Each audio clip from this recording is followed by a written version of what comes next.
Eu vou seguir aqui uma sequência cronológica para que o ouvinte não se perca aqui nas colocações. Semana passada, Cid Gomes deu entrevista e afirmou que a única coisa que tinha era a palavra. E que... Bota aí o áudio. Eu não tenho. Não precisa, porque está na rede social. Era bom botar aqui para o pessoal ver. O senador dizendo que era a única coisa que ele tinha na palavra dele. Então o senador não tem mais nada. E disse que podia chover canivete. Ele não voltaria atrás e que o candidato seria Júnior Mano ao Senado e que ele não disputaria a eleição. Deixa eu mandar um abraço aqui para minha amiga Martinha, que ontem mandou mensagem para mim dizendo que o Zé Antônio quebrou a cara, dizendo que conhecia o senador Cid Gomes, que o senador Cid Gomes disse que não seria candidato e que colocaria a mão no fogo. Você realmente disse. Vocês não viram um curativo aqui na minha mão há umas semanas atrás, viu? Foi naquele dia, veio um castigo, eu tive que botar um curativo na mão, viu?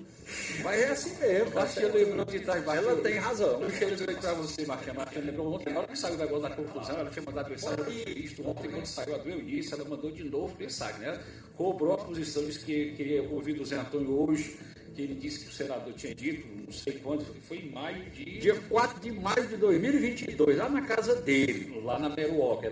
Não foi na Meruoca, não. Esse dia, essa conversa foi lá na Doutor José Lourenço 500. Lá em Sobral mesmo? Lá, não, em Fortaleza, onde ele mora. Sim. Na casa do senador Cid Gomes, no apartamento dele. Pois é, então a Martinha cobrou, ele disse que... Uma conversa boa, amena, nós passamos meia hora conversando na minha idade, falando do lugar da Europa que ele conhecia, que eu conhecia e ele conhecia também, filosofando um pouquinho. Aí quando entramos na história da política, eu aconselhei o senador Cid Gomes a ser candidato a governador, para passar 4 anos governando o Ceará, para quando saísse, depois de 4 anos, que seria agora, já ter a casa arrumada e tal. Alertei a ele que naquele ano que a gente estava vivendo, o ano da graça de Nosso Senhor Jesus Cristo, de 2022, como tinha 4 postulantes, eu não via como escolher um e os outros 3 ficarem satisfeitos.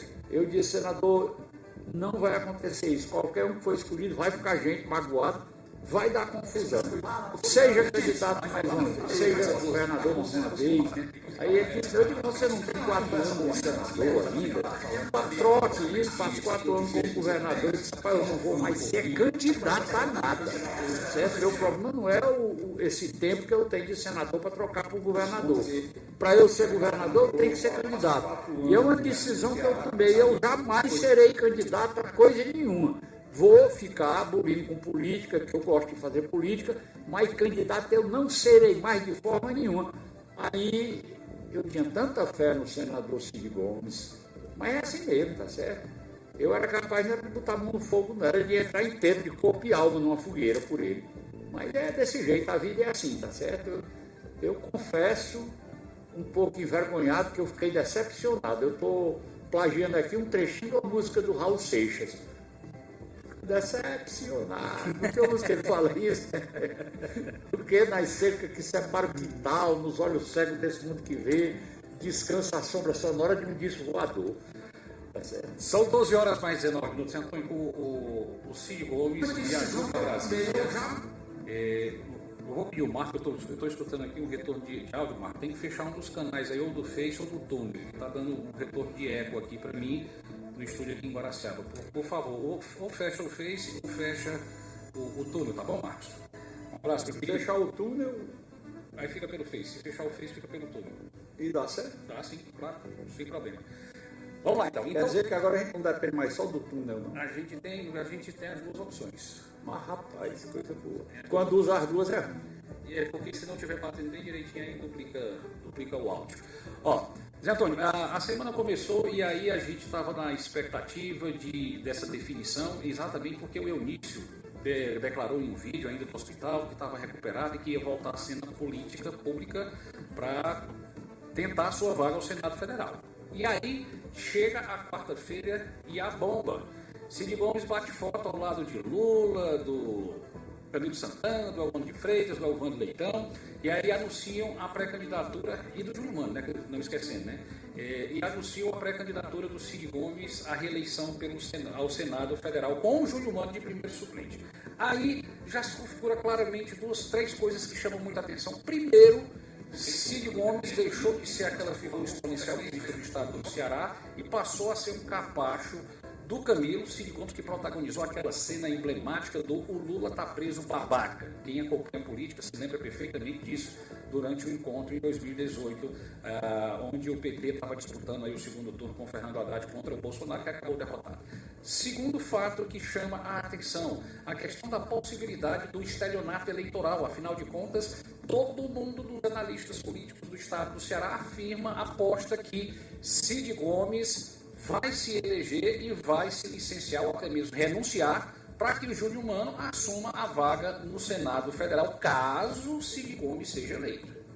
E o terceiro ponto, que é aquele que deixou muitos admiradores, e aí eu vou dizer aos senhores e senhoras que o senador Cid Gomes ontem, ou a equipe dele, bloqueou os comentários na rede social, porque o negócio estava pesado. Eu tive uma olhada nos comentários, olha, eu não queria ser uma pessoa pública para estar recebendo todas aquelas mensagens de carinho, para não dizer o contrário, logicamente que eu estou ironizando, de pessoas públicas, pessoas comuns, pessoas de expressão também, porque vários líderes políticos também se expressaram, assim como o Zé Antônio acabou de expressar aqui a sua decepção com o senador Cid Gomes. Então, Zé Antônio, 3 coisas aí, eu queria que você comentasse as 3.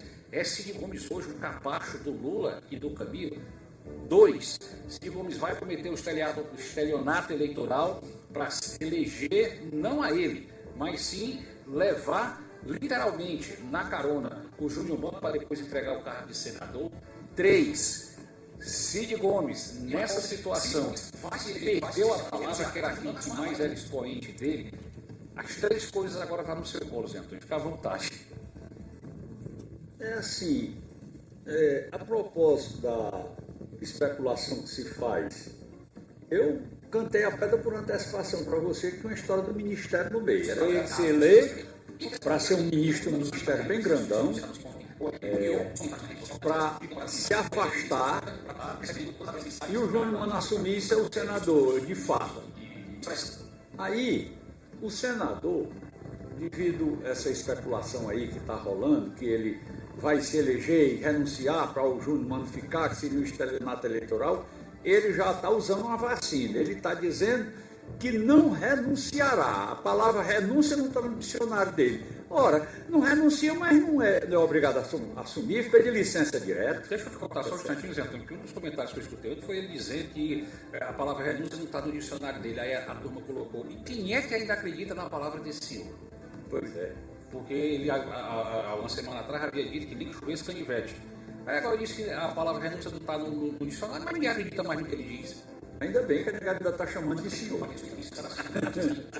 Tem outras palavras que eu vou dizer aqui. Mas vamos para frente. Pois é, aí ele já na vacina que ele está aplicando aí, dizendo que não renuncia, não precisa renunciar, ele fica no ministério 4 anos e depois fica fazendo outra coisa, cuidando das coisas dele lá na Serra da Meruoca, e o Júnior Mano sendo senador.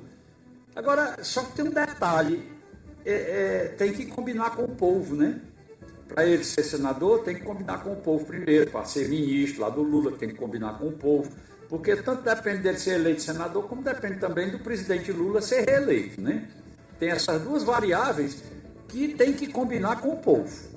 Isso não é coisa que o sujeito resolva a depender de si próprio, quando neguinho depende de uma urna, principalmente urna eletrônica, que tem um voto tão secreto que nem o dono não vê, tá certo? E tem um ditado antigo que eu aprendi assim que eu debutei na política, lá pelos idos de 1981, e já se vão 45 anos, que eu ouvi o deputado Tomás Brandão dizer que urna, banda de menino novo e sentença de juiz, ninguém pode confiar. De repente, sai a mesma coisa que sai da bunda do neném, tá certo?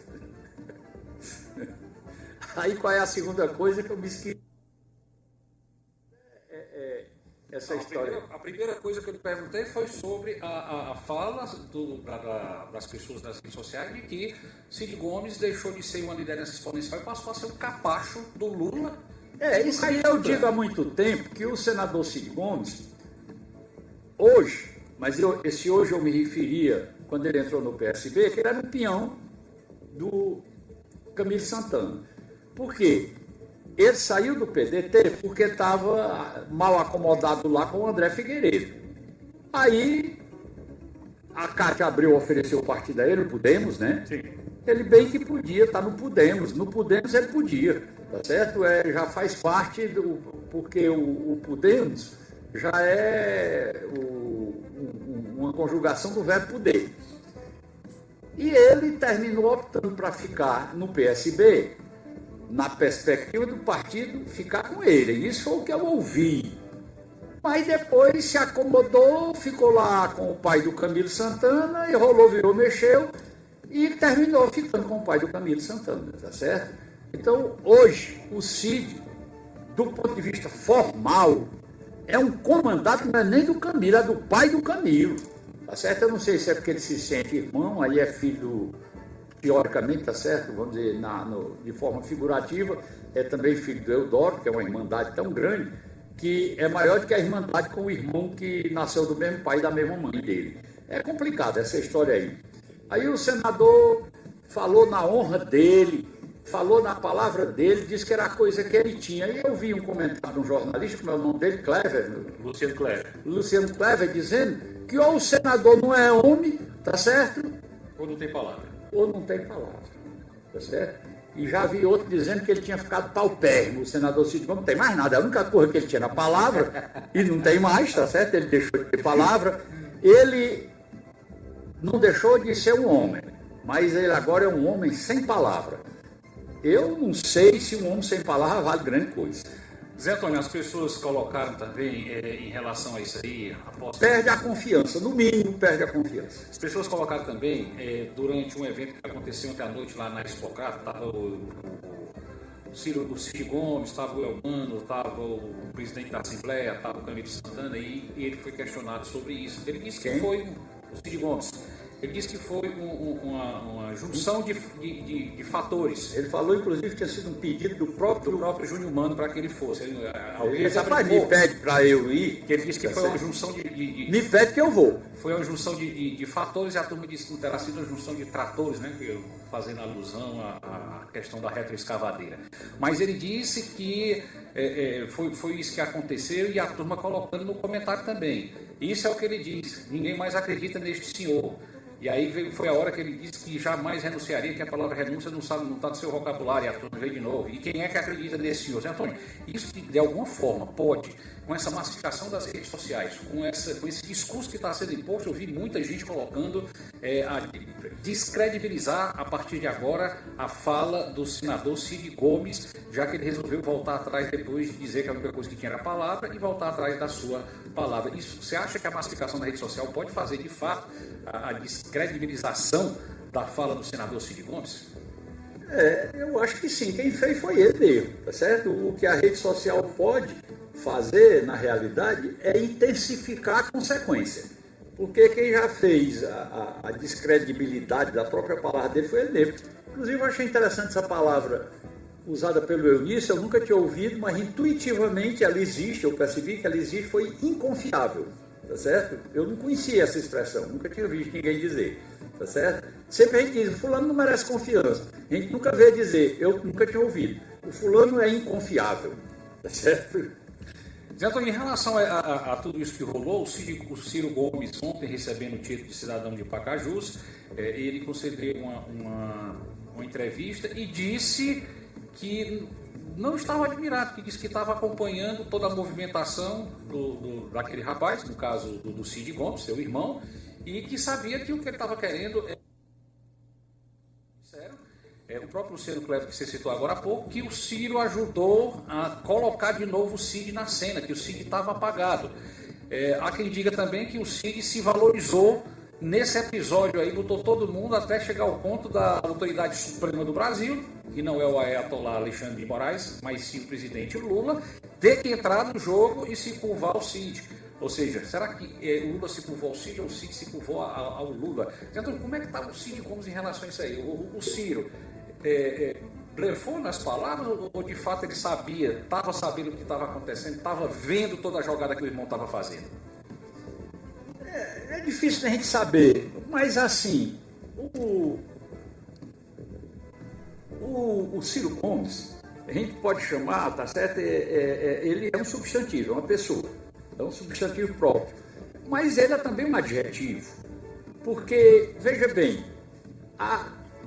adjetivo qualifica, tá certo? Por exemplo, tem uma estrada bem novinha aqui agora, capeada, bem novinha, do Croatá para Guaraciaba do Norte, não tem? Tem. Agora fizeram até um pedacinho de faixa, ficou bonitinho, rapaz, eu achei tão bonzinho andar no pedacinho que já está com a faixa pintada, e eu estava me lembrando, é o efeito, tá certo, do Ciro. Porque eu conversei com o Ciro no dia 20 de janeiro desse ano, e você buliu no assunto da estrada de Croatá-Guaraciaba, que o Camilo Santana tinha prometido resolver, fazer direitinho, alargar as pontes e tal, fazer uma reforma na estrada tal como foi feito para Ipu, para São Benedito e até Tianguá e tal. E isso era no mês de novembro de 2019. No programa que ele falou que ia fazer na estrada, alguém perguntou quando começava, ele ficou de responder no programa seguinte. No programa seguinte, ainda dentro do mês de novembro de 2019, ele era 17? Não, era 19. Era 2019. 2019. Ele repetiu que ia fazer e marcou, disse que ainda começava naquele ano. Eu nunca vi mentir tão arrumado, tão organizado. Pense num mentiroso organizado, tá certo? Um dado e tudo mais. Convincente. Eu fiquei convencido que era verdade, tá certo? Ele disse bem direitinho. Pois bem, aí a estrada não saiu. E você, na nossa conversa lá com o Ciro Gomes, você tocou no assunto. Quando o Ciro foi gravar um videozinho bem pirritotinho com o bico de lado, ele falou no assunto da estrada, que ia examinar quando se estivesse no destino dele, ser o próprio governador do Cearense e tal. Foi só ele tocar nesse assunto na semana seguinte, tá certo? Passou o resto da semana quando ele me atendeu e passou a outra na semana seguinte, ou seja, com 10 dias, começaram a fazer o serviço aqui da estrada. Isso é o efeito Ciro Gomes, tá certo? Efeito Ciro Gomes. O senador Cid estava se saindo de política, dizendo que não era mais candidato a nada, e amarrou-se lá no nome do pupilo lá, do Júnior Mano, tá certo? O Júnior vem antes do Mano, porque normalmente alguém é Júnior, o Júnior vem depois, né? Mas é um Júnior pretérito, né? A gente não diz assim, Francisco Júnior, a gente nunca diz Júnior Francisco, né? Mas ele é especial, tá certo? Aí foi por isso que o Cid teve essa, não sei o que lá, como falou o Eudes Oliveira, por causa de não sei o que o Eudes colocou, não sei se você prestou atenção, ele botou uma malícia aí no meio dessa história. Pois bem, mas aí o senador Cid começou a dizer que o candidato dele era fulano, mas ele começou a ver que não ia acontecer o que ele queria. Ou ele era candidato, ou então ia ficar de fora ele e o pupilo, porque não ia ter vaga para ele mesmo. Então, você pediu para ouvir o áudio aqui, eu posso colocar agora? Pode. Vamos lá, então. Só preciso localizar. Sim, mas aí o que eu quis, só para completar. E aí o senador Cid Gomes começou a ver que estavam diminuindo as ligações telefônicas para ele, os recados para ele. Aí ele percebeu que precisava ter relevância. Mas ele só teve relevância Ciro Gomes no Senado da política do Ceará. Se não, porque a turma do poder precisava dele, ele está sendo, ele foi cooptado para ser um instrumento de ataque, de agressão, de combate, tá certo? De contraposição ao irmão Ciro Gomes. Se o Ciro Gomes não fosse candidato aqui no Ceará, se ele não tivesse voltado para a política do Ceará, que precisa de alguém com as características dele, com toda certeza o senador Cid Gomes estava caminhando para um lugar que a negada chama de ostracismo. Eu tenho um colega que diz que, na verdade, se o Ciro não tivesse voltado, o Cid Gomes não seria candidato, de fato, porque ele já tinha dito que não seria, e nem conseguiria emplacar o Júnior Mano. Não, ia mesmo não. Como? Seria só uma coisa protocolar, a campanha eleitoral aqui, sem Ciro. Vamos ver aqui o que o Ciro Gomes falou quando questionado. O governador Ciro Gomes, Ciro, nesses últimos dias, o seu irmão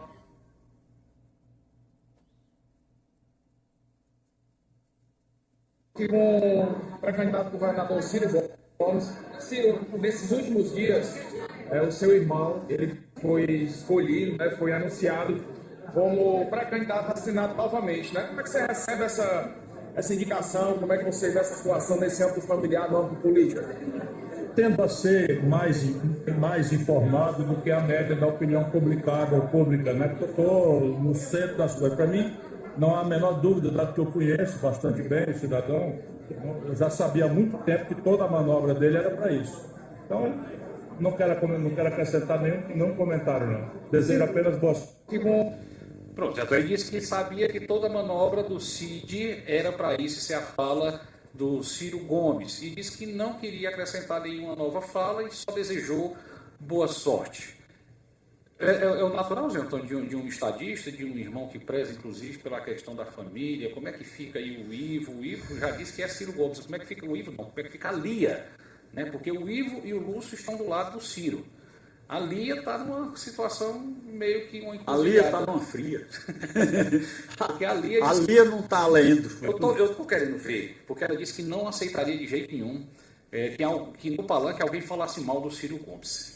Eu estou querendo ver, porque lógico que vão bater no Ciro Gomes no palanque, lógico. E ela está nesse palanque. E o Cid, irmão dela, está nesse palanque. Ela é a mais afetada, Zé Antônio, em relação à família Ferreira Gomes, a Lia Gomes? Na realidade, talvez ela, por uma questão de solidariedade para o Cid não ficar sozinho, ela ficou por ali, por perto dele, tá certo? O coração está num lado e o corpo no outro. Mas eu estava telejando para me lembrar aqui da música do Raul Seixas, o nome da música é Ouro de Tolo. Ouro de Tolo. Tá certo? Quando ele diz assim, aí sou eu que vou dizer aqui, plagiando as sábias palavras dele, porque eu não sei se isso aqui é do Paulo Coelho, a letra, tá certo? Às vezes é do próprio Raul Seixas e às vezes é parceria dele com o Paulo Coelho. Pois é, minha gente, eu confesso, abestalhado, que estou decepcionado. Foi isso que o Raul Seixas disse e é isso que eu queria dizer, tá certo? Eu confesso, abestalhado, que estou decepcionado. Eu pensei que fosse envergonhado, mas uma coisa pior, tá certo? É abestalhado. Olha, gente, é lógico que tudo isso que está acontecendo aqui tem consequências, Antônio, e a gente vai ver essas consequências na próxima pesquisa. Essa semana que teve a divulgação de uma pesquisa que as pessoas nem colocaram tanto na rede social, porque é um instituto que a gente sabe que ele é mascarado e sempre dá o resultado. É o único instituto que traz o governador Elmano de Freitas à frente na disputa ao governo do Estado de Ceará. Todos os outros trazem o Ciro Gomes com ampla vantagem sobre o governador. A gente só vê na frente porque o governador está andando de costas. Uma coisa interessante é que quando você chega na rua, e até nos comentários, eu passo a leitura muito simples. Gente, você vê o comentário dizendo, o Elmano tem 44 e o Ciro tem 40. E quando você abre os comentários da postagem que traz essa informação, é uma verdadeira avalanche de gozação, de ironia, tá certo? De descreditar os dados apresentados pelo Instituto. Primeiro coisa que eu vou botar, em mente. Não, a negada que está colocando é aí dentro agora. Agora é aí dentro. Tem uma figurinha do Ciro Gomes fazendo aí dentro. Parece que isso pegou, né? Não, mas é porque ele quando ele foi derrotado em 2018, ele na frente do prédio dele lá em Fortaleza, alguém passou e disse assim, se lascou, Ciro Gomes, aí dentro.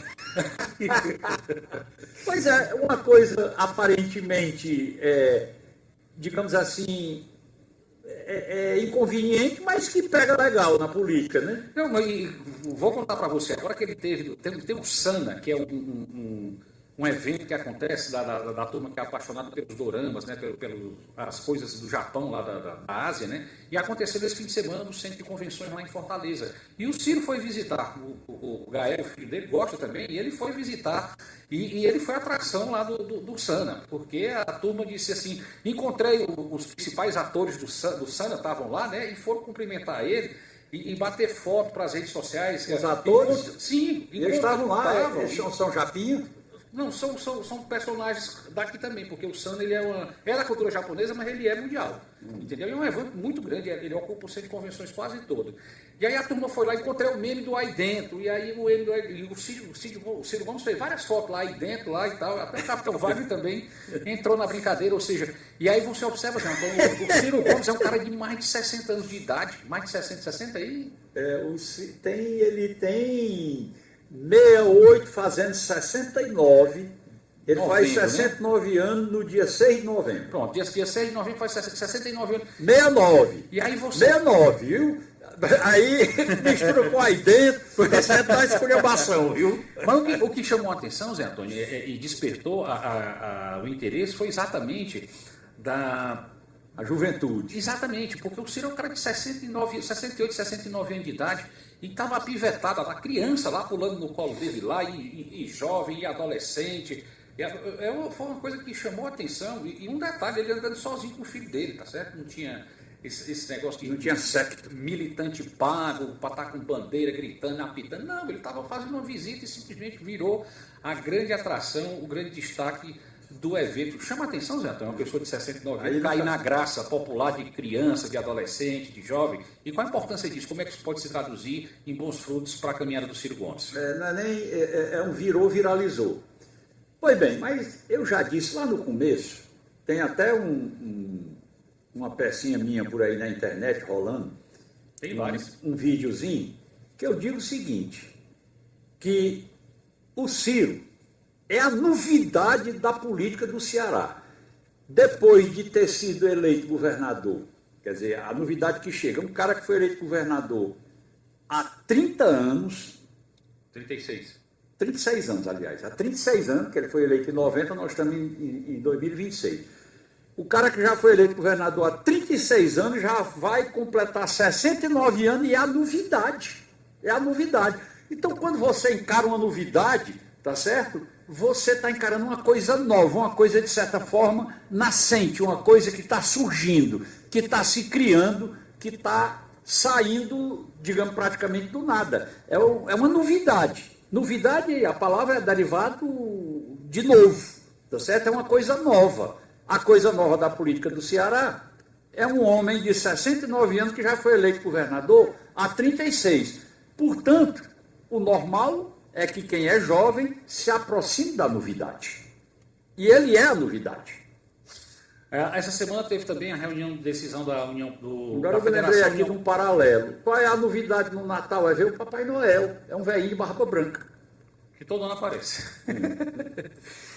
A definição da Federação União Progressista, com Moses Rodrigues e também com a J. Albuquerque e o capitão Wagner, que o Roberto Cláudio foi liberado. Tinha aí uma questão que o Roberto Cláudio teria que ir ser candidato a deputado federal para puxar votos, aumentar a bancada no Congresso Nacional, mas entraram em entendimento e, embora estejam na chapa do Elmano, né, na base do Elmano, o AJ e o Moses Rodrigues aceitaram e o Roberto Cláudio vai poder ser candidato a vice na chapa encabeçada por Ciro Gomes, que deverá ser encabeçada por Ciro Gomes após a homologação das convenções partidárias nesse próximo período eleitoral. Começa na segunda-feira, a partir do dia 20 de julho, e vai até o dia 5 de agosto. Portanto, aí fica feita a chapa, condicionada a chapa, onde tem Ciro, Roberto, capitão Wagner e Alcides na oposição. Já na situação, está essa conjectura aí, aguardando agora a definição da segunda vaga para o Senado, tendo o Domingos Filho, garantida aí a vaga, segundo as informações de bastidores, para ser o vice do Elmano de Freitas. Zé Antônio, de base, de potência, de estrutura, de nome, como é que dá para avaliar já as duas chapas que vão concorrer ao governo do estado do Ceará?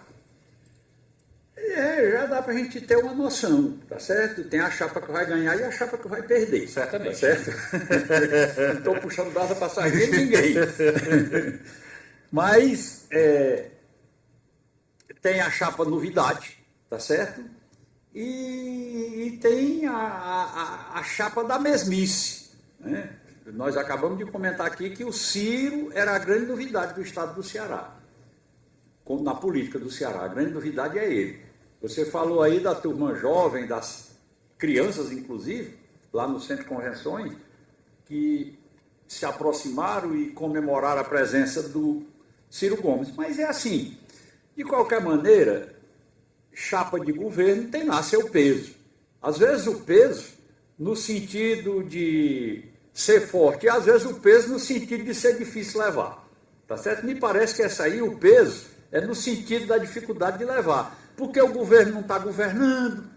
Eu estou acostumado a dizer, nas minhas conversas, que Eu digo isso por todo canto, às vezes nos bares, onde eu tomo umas cachaçinhas por aí e tal, ali no Moacir, que quando se comenta alguma coisa, que os bandidos estão mandando lá no PECEM, quem tem negócio de internet, que não paga lá a taxa deles, eles incendiam, quebram, não acabaram com tudo lá no PECEM, deixaram o porto sem internet e tal.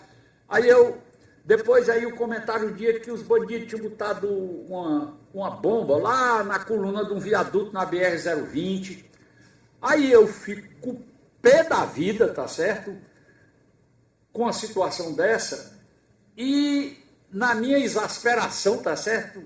Na minha forma mais veemente de me conformar com a situação dessa natureza, de me indignar, eu digo que governo não pode ter joelho, tá certo? Governo não pode se curvar, não pode se agachar.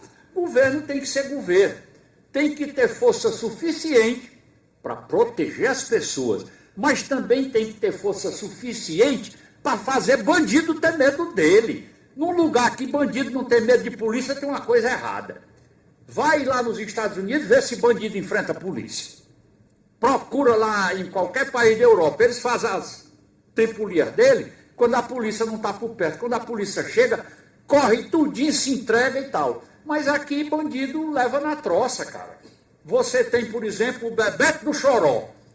O Bebeto do Choró. Que governo é esse? Que polícia é essa? Que não consegue achar um homem, rapaz? Como se ele fosse uma agulha num palheiro. Negaram que acharam até o PC Farias, quando não tinha tecnologia. Ninguém acha o Bebeto do Choró. A polícia do governo do Ceará não prende o Bebeto do Choró. Por que será? Tá certo? Que não consegue achar o Bebeto do Choró. A polícia do Ceará não evita que os bandidos expulsem as pessoas das casas lá de Uiraponga, na Morada Nova, tá certo? Que virou uma morada velha, uma ex-morada, porque é uma não morada, tá certo? Não morada, porque ninguém mora mais lá. Aí o André Fernandes foi filmar, dizendo que não tinha ninguém lá. Aí apareceu um cara que fez um filme dizendo que é porque ele só foi para as ruas que não tinha ninguém. Se tem rua que não tem ninguém, o André tem razão. Tá certo? Talvez tenha algum mais raçudo que está morando ali numa beiradinha. Mas, enfim, não existe aqui no estado do Ceará uma circunstância que você pode dizer que haja polícia. Então, a gente tem uma novidade no Ceará, o Ciro Gomes, que já foi governador e foi um grande governador. Durante o período que ele foi governador, toda a avaliação que era feita, toda a pesquisa que era feita no país inteiro, era o melhor governador do Brasil. Sim. Todas as vezes ele era o melhor governador do Brasil. Também. E era o mais novo do Brasil. Pode ser que dessa vez agora ele seja o governador mais velho do Brasil e continue tão bou quanto ele foi da primeira vez. O melhor, está mais experiente. Pois é, junta com a vontade de vencer a experiência. Aí eu me lembrei aqui de uma coisa.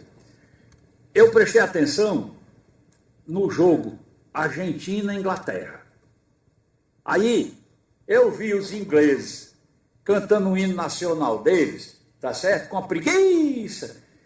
E eu, quando os argentinos começaram a cantar o hino nacional, até o Lionel Scaloni, que é o técnico, ele cantou com tanta força, ele abria tanta boca que a gente enxergava o pulmão dele, tá certo? Você prestou atenção? A garra com que os argentinos cantaram o hino deles era hino nacional mesmo. É que eles são favorecidos pela FIFA, são. Todo jogo a gente Por vê... Por que é? O fifeiro lá, o cabeça pelada lá, o Infantino, nem sequer é argentino. Não é, mas aí é todo aquele cara que é a nacionalidade dele. Você vê, não sei, eu acho que ele é francês, não? Não, italiano, quer dizer. Você vê o segundo gol da Argentina, o Messi, ele pisa no pé do zagueiro da Inglaterra, o cara sai inclusive pulando. O cara sai pulando numa perna só, depois que o Messi pisa no pé dele e toma a bola. E aí o Messi cruza e o cara faz o gol e o juiz não dá nada e o árbitro não dá nada. Qualquer pessoa pode ver, tá na internet para quem quiser. Eu vi um bocado de coisa. O cara sai pulando numa perna só de dor. E o Messi toma a bola depois de dar o pisão. Mas engraçado é que eu não vi os ingleses reclamarem. Mas eles não reclamam de nada. Eles são assim mesmo? Desse jeito. São muito fleumáticos, são né? Desse jeito. Eu não conhecia... Vai ser um jogão, viu? Domingo vai ser um jogão, porque aquela defesa da Espanha é muito boa e a Argentina não se entrega, você já falou aqui, realmente. Eu não torço para a Argentina, não vou negar, não, mas que os caras enchem mesmo o orgulho de ser argentino, eles realmente defendem a camisa com muita. Se o Brasil tivesse o mesmo sentimento. O Brasil precisa se argentinizar. Argentinizar, pronto. Pois é. Um abraço para o meu companheiro Erecino, que é torcedor da Argentina aí. Torço não, mas os caras jogam, dá gosto da gente ver, porque eles realmente... Mas eu estou usando essa metáfora aí, porque eu estou falando de política do Ceará. Pois é, já estava falando tá certo? Eu ia perguntar para você o palpite para a final da Copa, mas era do final. Mas quer dar agora? Não, eu vou voltar aqui, que eu estou falando é de Ciro Gomes. Tá certo. Tá certo? Eu estou falando é que esse lado que acompanha o Ciro Gomes está motivado, porque precisa de mudança. O Ceará precisa mudar, o Estado tem o dever de ser um protetor do seu povo. Um Estado que deixa bandido aterrorizar o povo, está de joelho. A gente precisa de um governador que fique em pé, que deixe o Estado em pé, com força, com potência, com coragem, tá certo? Com a garra que a gente vê na seleção argentina, que não foi só uma vez que aconteceu, como nesse jogo último com a Inglaterra. Faltando 5 minutos para terminar o jogo, perdendo de 2-0 e vai buscar. Era 2-0, de 1-0. Tá contra o Egito era 2. Contra o Egito era 2, foi buscar de 3-2. Com a Argentina perdendo, faltando 5 minutos para terminar, faz um gol no restinho dos 5 minutos e 1 nos acréscimos. A gente precisa disso aí, e nós vamos ter isso aqui, se Deus quiser. Eu estou preparado, tá certo? Estou abolando os ferros com a vontade mais danada do mundo de cair dentro, tá certo? Eu ainda tem o negócio do aí dentro. Cadê tu? Tô aí dentro. 12 horas mais 52 minutos. Zé Antônio, o Ciro Gomes, quando questionado sobre a posição do Eunício Oliveira, ele, de forma muito educada, disse que desejava saúde ao senador, em referência a... Aquilo é uma gozação. O que ele quis dizer foi que o senador era... Foi mais ou menos o que ele quis dizer, tá certo? Eu desejo saúde. Só se deseja saúde é quem está doente. Mas ele estava doente até o dia desse, Eunício estava no hospital, gravou o vídeo e tal. Mas foi por isso. Ele disse assim, cara, é um doente. Foi isso que ele quis dizer. 12 horas mais 53 minutos, Antônio, a gente teve também nessa semana aí a questão. Agora vamos para a política nacional, né? Deixa eu fazer aqui um intervalo, deixa eu me pabular aqui uma coisinha. Vai lá, certo? Mas é pabular humildemente. Vai lá. Era só que eu acabei de receber aqui os dados da Manu Costa, que cuida dessas publicaçõezinhas. Ela que faz, né, as métricas. Ela mandou aqui o que aconteceu, a soma das métricas de todas as plataformas entre o dia 17 de junho e o dia 17 de julho. Eu não sei por quê, que ela faz o fechamento todo dia 17. Pois é, interessante. É porque em 82, a primeira vez que você foi candidato a prefeito, seu número era 17. Mas ela não sabia que ela não tinha nascido. Como é que você sabe que ela não sabe? Ela pode ter pesquisado. Pois é, mas aí eu fui visualizado durante esses últimos 30 dias, do dia 17 de junho até hoje, 1.364.086. As interações, curti, não sei o que, compartilhou e tal, 70.824. E aumentou o seguidor um pouquinho, 2.620, que foram os seguidores que eu ganhei durante esses últimos 30 dias. Aí separa por um por outro aqui, mas eu não vou olhar para não perder tempo. Mas no total, depois que ela começou a fazer esse trabalho, eu já vou com 5.217.777 visualizações, 173.537 interações e ganho de 12.311 seguidores. Tá bom demais, meu Deus do céu. E vamos arrochar o nó para crescer ainda mais. Inclusive, nessa semana, em Camusim, pessoas falando exatamente que estão acompanhando lá em Camusim, no extremo oeste, litoral oeste do estado do Ceará. Inclusive, teve até um fato que chamou a atenção, porque era uma reunião de lideranças para discutir plano de governo e a oposição se aproveitou disso, que eram lideranças, pouca gente, né? Não era um evento público, não era um evento político, era um evento de estratégia, um planejamento, e para dizer que o evento tinha sido fraco, tinha flopado, porque tinham poucas pessoas, mas era para ter poucas pessoas, era para discutir planejamento de governo, não era um evento político partidário. Por aí, José? E foi eu lá, algumas pessoas me abordaram dizendo que eram meus seguidores, tá certo? Aqui é eu encontro alguém, às vezes em Fortaleza, em Sobral. Tenha cuidado pro Xandão não lhe seguir, viu? Aqui lá aparece um para tirar uma foto, ó. Olha aí, rapaz. O problema do Xandão não é ele seguir, ele me perseguia. Aí complica. Vamos para Brasília agora, falar agora sobre a situação lá. Deixa eu passar aqui nessa rede social. Antônio Jonas Brito está conosco, Mauro Souza acompanhando também, um cheiro grande para você.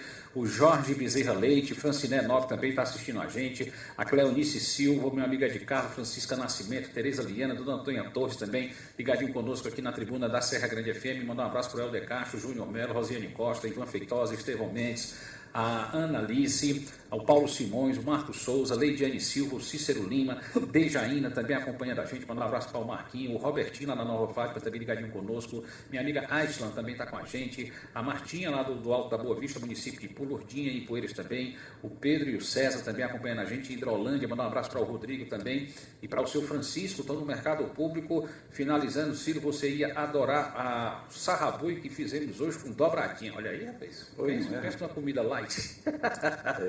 Sarrabui com dobradinho. Então, terminando de fazer lá o apurado, lá no mercado de Santa Quitéria, escutando a gente com som a toda altura, viu, Zé Antônio? Estamos lá bombando dentro do mercado de Santa Quitéria com a coluna Ponto de Vista. 12 horas mais 57 minutos. Zé Antônio, em Brasília, Flávio Bolsonaro entra aí novamente numa polêmica, vai para os Estados Unidos e aí vem o tarifaço do Trump e todo mundo bota na conta do Flávio Bolsonaro e fica aquela pergunta, está pecando na estratégia o Flávio Bolsonaro, não está conseguindo se encontrar, o que é que está acontecendo?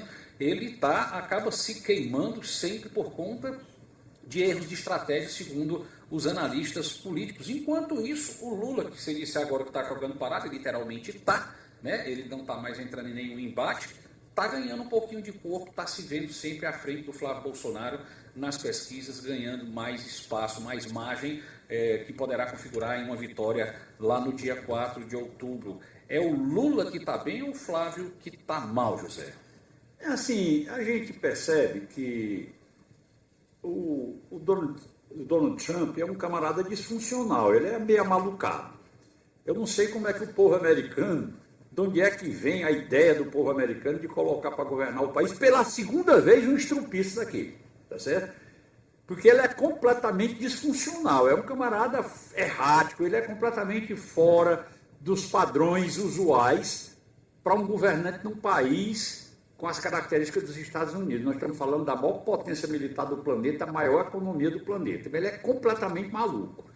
E a gente já viu que onde ele andou se metendo de apoiar candidato, não deu bom. E minha avó dizia que quem com porco se mistura, farelos come, tá certo? Aí, para a política, eu acho que o Donald Trump é meio que um porco. E aí o Flávio Bolsonaro vai para perto dele, eu não sei para quê. Eu não sei o que é que ele imagina que pode ganhar. E aí cada qual colhe o que planta. Teve um tempo que o presidente Lula estava tendo uma certa dificuldade e o Flávio Bolsonaro estava jogando parado. Agora inverteu. É o Lula que está jogando parado e deixando o Flávio Bolsonaro meter os pés pelas mãos. E o que é que a gente pode esperar, Zé Antônio? Porque o cara lá dos Estados Unidos disse que o Lula não negociou de forma, tipo assim, ele quer dizer que o Lula não foi subserviente. Praticamente foi isso que ele falou, trocando em miúdos aqui. E isso não vai refletir de jeito nenhum no Lula, ele vai conseguir colocar só essa culpa no Flávio Bolsonaro, porque o Flávio estava lá, né? Ele foi fazer um discurso lá, pedir para não taxar o Brasil. Mas ele cometeu uma idiotice que ele disse assim, nós estamos num período de eleição, o período agora é inconveniente para fazer isso. Ou seja, ele disse, rapaz, deixa eu fazer depois pode, agora não pode. Ele não foi inteligente nas palavras dele, tá certo? Ele colocou a coisa de forma muito pouco inteligente. Aí, o presidente Lula já percebeu que aqui no Brasil, xingar o Trump dá voto. Aí, aquela história da química dele com o Trump, química de 2 arcabuços velho daquele, tá certo? Mas a química que deu lá, 2 oitentões, né? E eu quero passar por essa idade aí escramuçando, viu? Pois bem, aí ele falando no negócio da química, que tinha sido muito boa, não sei o que e tal, mas dessa química para cá, são 9 meses, que isso foi em setembro de 2025. Já se passaram 9 meses. Nesses 9 meses, 35 vezes o Lula criticou o Trump. Ou seja, em média, 4 vezes por mês ele bate no Trump. E ele já percebeu que isso aí dá volta. Ele não bate com exagero para não ter retaliação, mas também não deixa em paz. Quando a negada está para esquecer, ele dá uma pancada. Acontece uma confusão lá no Irã, aí ele puxa para cá, tá certo, o presidente Lula, e dá uma criticada no Donald Trump. Ele está sendo politicamente inteligente. Ele não está indo muito atrás de resolver as coisas, porque ele acha que está bom do jeito que está. Na realidade, o que a negada lá se queixa? O Flávio Bolsonaro acusa o presidente Lula de não ter se esforçado, não ter negociado e tal. E que é a mesma coisa que o Marco Rubio diz lá, que faltou ao Lula ir para cima, tentar resolver, porque eles querem dizer o seguinte, que se resolvesse a situação e não tivesse tarifácio, o presidente Lula perdia um argumento para ganhar voto. É isso aí que estão querendo dizer, tá certo? É que para o presidente Lula bom é do jeito que está. E, na realidade, esse tarifaço é um tarifacinho, porque, olha, 82% da pauta de exportação do Brasil para os Estados Unidos não tem nenhum problema. Só tem algum problema em 18%. E nos 18% que tem problema, o impacto financeiro é tipo 8%, não é o mesmo 18%, porque são coisas de menor valor. Então, na realidade, é uma coisa pequena o que isso afeta. Ainda tem outro detalhe interessante nessa história, é que o Brasil, desde quando começou essa lenga-lenga de tarifaço americano, o Brasil diversificou os mercados, arranjou outros locais para vender, e isso afetou muito pouco. E outra coisa mais, esse tarifaço ainda não aconteceu.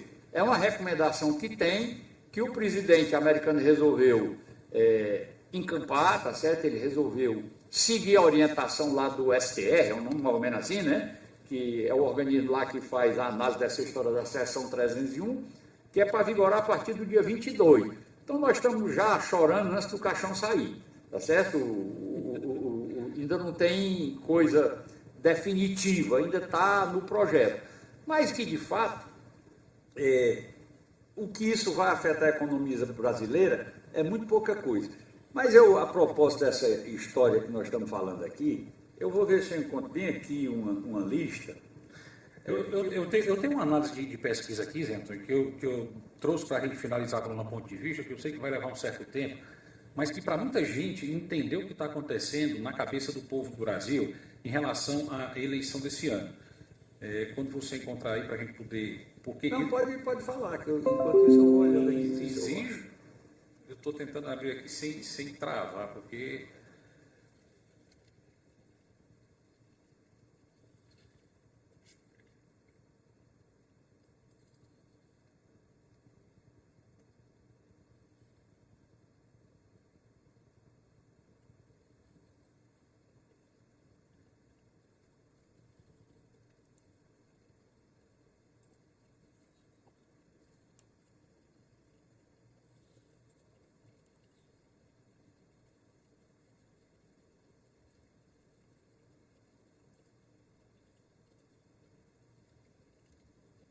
Não?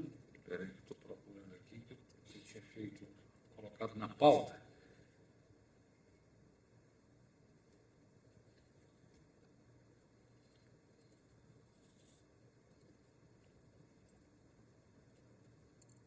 Nós estamos falando de comércio exterior e o Brasil, na realidade, em termos de comércio exterior, é uma vergonha. Eu vou ler aqui para o querido ouvinte a lista dos países com maior comércio exterior no mundo. Vamos lá. O primeiro hoje é a China, não é mais os Estados Unidos. O comércio exterior da China já bate o comércio exterior dos Estados Unidos.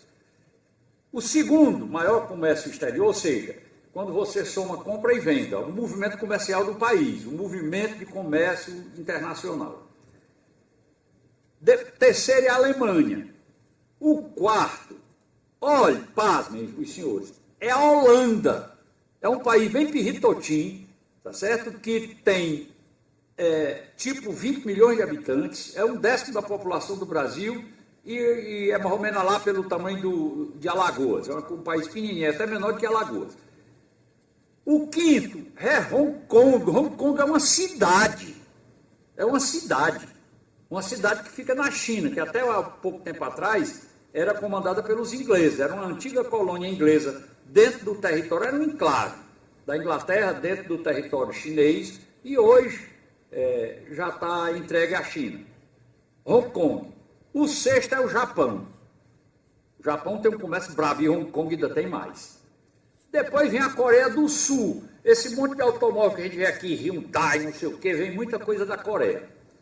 Depois vem a Itália, é o oitavo. O nono é a França. O 10º é o México.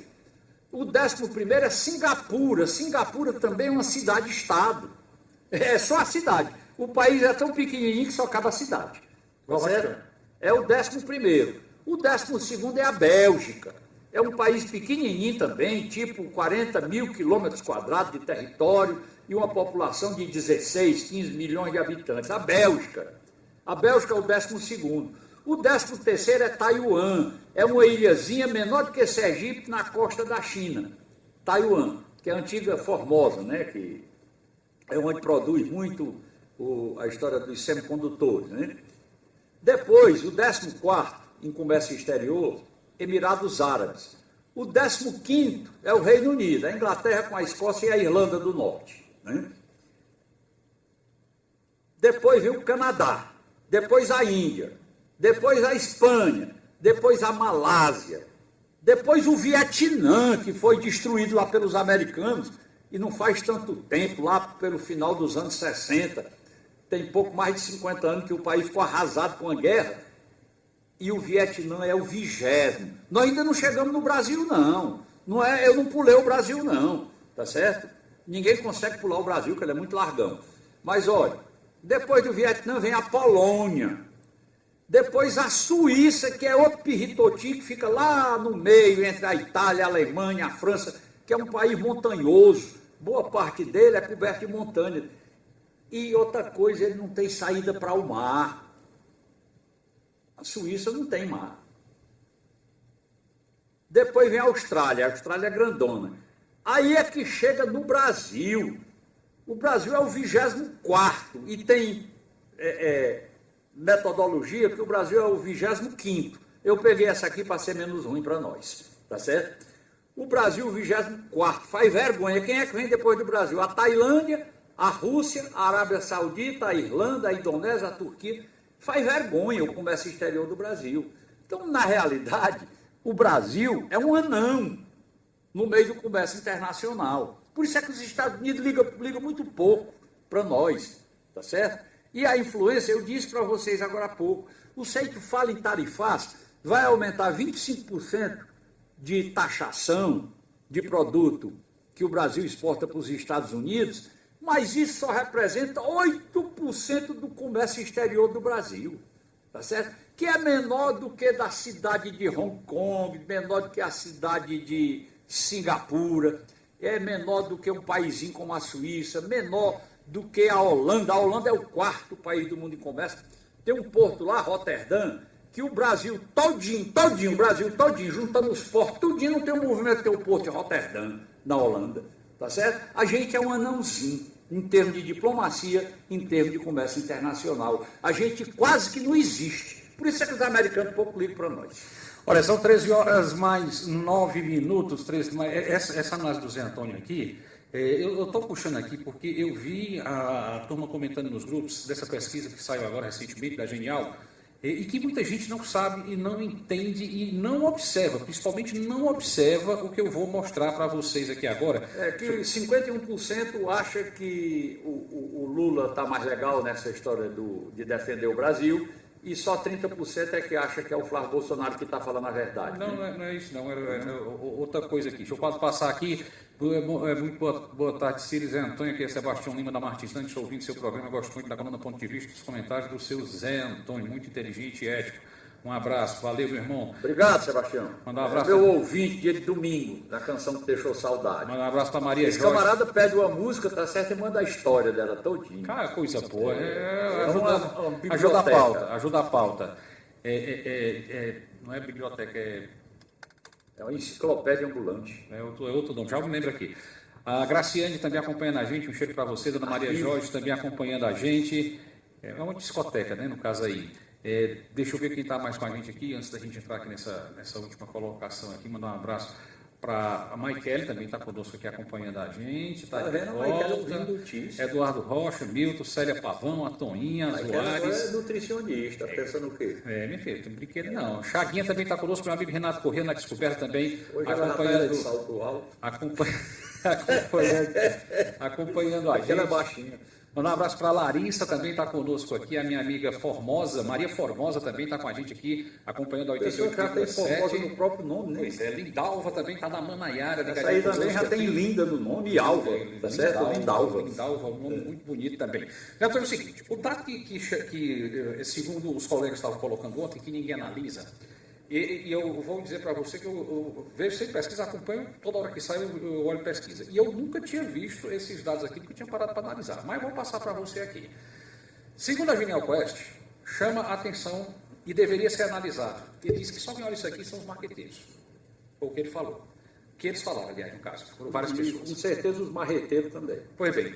Porque marreteiros sabem nessa eleição, 33% dos brasileiros se dizem independentes. Esse é um dado que chama a atenção. Segundo dado, lulistas declarados patentes e indestrutíveis, 19. Bolsonaristas, 12. 19, 12. Se você somar os dois, dá 31. E os independentes são 33. 33. Primeira análise. Tá certo? 64. Pronto. Aí vamos lá. 21% são de direita, mas não desejam necessariamente votar no Bolsonaro. 13% são de esquerda, mas não desejam necessariamente... Quando você são um lulista com esquerda, é 19 com 13, 32. Quando você soma bolsonarista com direita, são 12... Com 21. Do 21, 33. Quanto é que dá do Lula? 13 com 21. Não, o Lula é 13... 19... É 19 com 13, dá 32. E o outro dá 33. Pronto. Eles são um menos empate. Isso aí eu já tinha observado. Ótimo. Aí... Quando você junta lulista com esquerdista, dá um terço do eleitorado. Quando você junta bolsonarista com direitista, dá um terço do eleitorado. E tem um terço do eleitorado que é independente. É, um terço do eleitorado que é assim mesmo. Mas esses caras que decidem a eleição. Mas aí... Porque na hora H, o cara que é de esquerda, ele vai com o Lula, gemendo ou chorando, fazendo cara feia, tapando o nariz para engolir, mas vai, tá certo? E o de direita vai com o Bolsonaro por cima de pau, por cima de pedra, tá certo? Deixando o lápis de couro nos arames farpados, como o Veja faz quando passa a cabeça, mas vai. Agora, quem decide a eleição do Brasil é esse um terço, esse um terço tem uma cabeça, digamos assim, pragmática, que ele, quando vê um candidato nanica, ele não vota. Um terço são 33%, logicamente, que são independentes, está aqui dito na pesquisa, 33% são independentes, e dos que não estão ligados a nenhum espectro, além dos 33%, tem 2% que acham que não se encaixam na política brasileira. 2%. 2%. 33% são independentes e 2% não se encaixam na política brasileira. Os caras vão votar em branco, né? Foi o que eu imaginei, então, que vão para Paris. Que vão para Paris. Ou seja, dá 35%, é um bocado de coisa. Se você levar em conta que 35% nem é Lula e nem é Bolsonaro, e 32% é Lula e 33% é Bolsonaro, quer dizer que esse pessoal que não é nenhum nem outro ganharia a eleição, Zé Antônio. Teoricamente, um candidato outsider, né? Como chama? Outsider.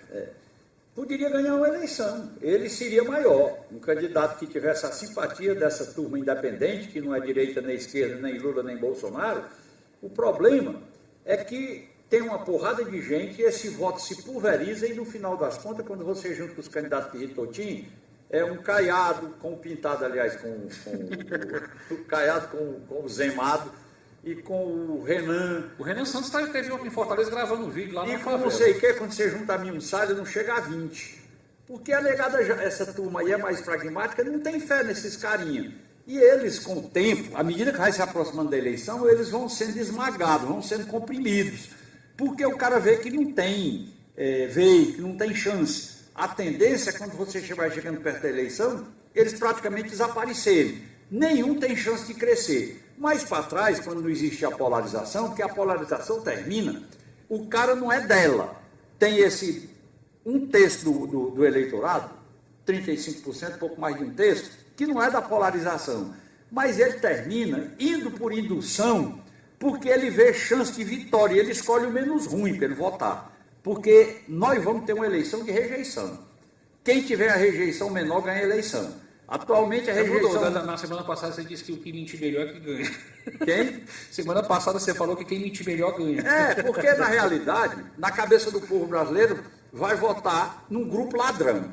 Ou esse aqui ou aquele ali, mas é um grupo de ladrões, tá certo? É uma gangue, tá certo? É um Alibaba com os seus, tá certo? É na cabeça das pessoas, tudo é ladrão.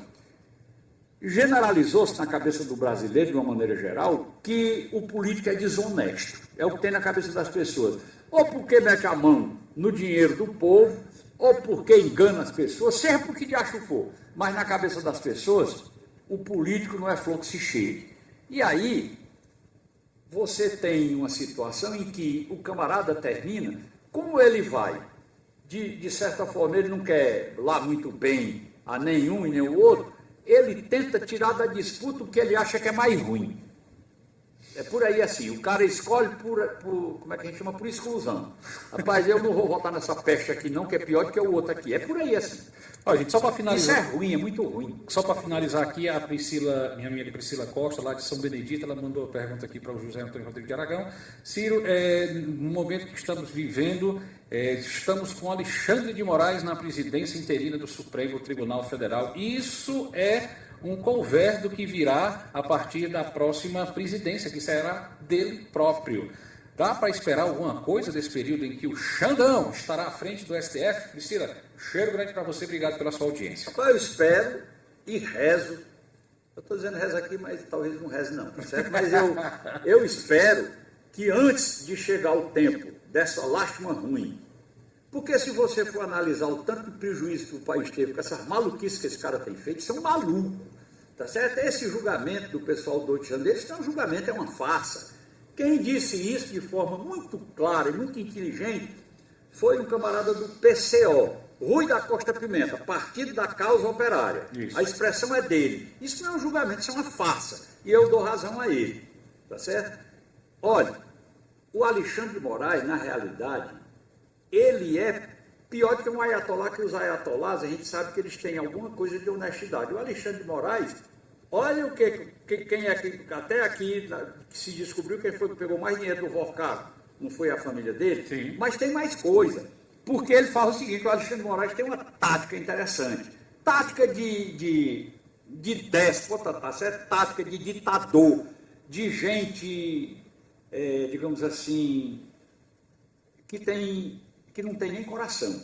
Quando aparece uma denúncia de alguma coisa que atinge ele, em vez de autorizar a investigar, ele arrocha quem denunciou. Está aí o Taliaferro, foi denunciar o Alexandre de Moraes, abriu um processo contra ele e tal, ele teve que se refugiar na Itália. Tem outros casos aqui no Brasil de alguém que tentou denunciar e está sendo perseguido. Vazou para a imprensa a história do contrato de 129 milhões da mulher do Alexandre de Moraes.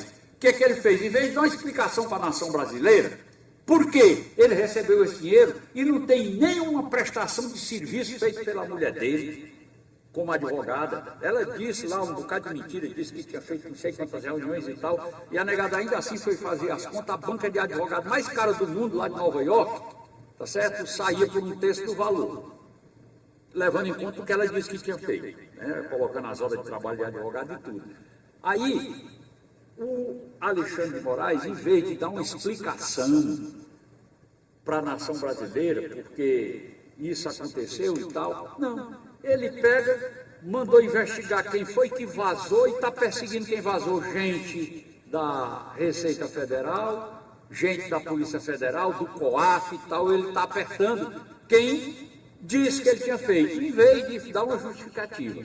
Ele é um caso seríssimo. E o Brasil precisa se ver livre dessa lástima ruim que é o Alexandre de Moraes. O Brasil não tem como funcionar direito com um homem daquele no poder. E ele, com tudo isso, com tudo que se descobriu a respeito dele, nem o tanto de óleo de peroba, de Antônio de Lunga, lá do Juazeiro do Norte, que tinha comprado, eu acho que 7 mil litros de óleo de peroba, não é suficiente para passar na cara do Alexandre de Moraes. Tá certo? Ele é um tremendo cara de pau. No meio de tudo isso, ele continua com licença da palavra, cagando na cabeça de todo mundo e lascando um para aqui, outro para ali, outro para lá. Ele não tem remédio. Ele é um camarada, tá certo? Ele é um verdugo, ele é um carrasco.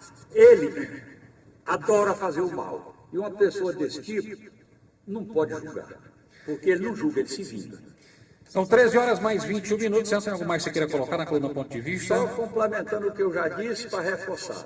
Tomara, meu Deus, que antes de chegar o dia dessa lástima ruim, assumir como presidente porque ele é vice, tomara que ou mudem o estatuto lá do Supremo para fazer eleição, para não ser ele, ou então já ele tenha sido empichado pelo Senado Federal. Porque botar um cara como Alexandre de Moraes, depois do tanto de maluquice que ele fez, para ser presidente do Supremo Tribunal Federal, tá certo?